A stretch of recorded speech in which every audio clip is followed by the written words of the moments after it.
il y a une question qui est aussi vieille que le monde. Si Dieu est infini, comment un monde défini peut-il exister? Par définition, l'infini ne laisse de place à rien d'autre. L'infini, il ne finit jamais. Il ne laisse pas de place à autre chose. Donc comment un monde défini peut exister? Au fil des ans, au fil des générations, il y a deux réponses majeures qui ont été apportées par l'humanité.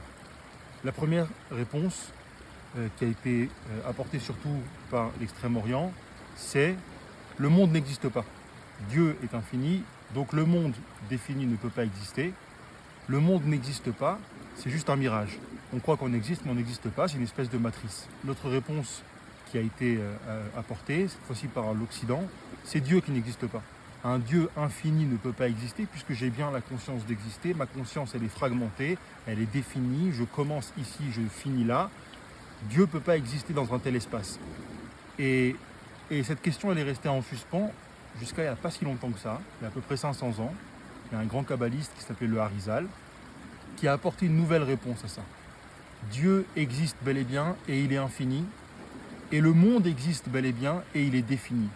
Comment on fait alors? Le mot-clé, c'est Tzimtzum. Tzimtzum, on pourrait mal traduire rétractation. Le Harizal a enseigné pendant très peu de temps, il est décédé très jeune.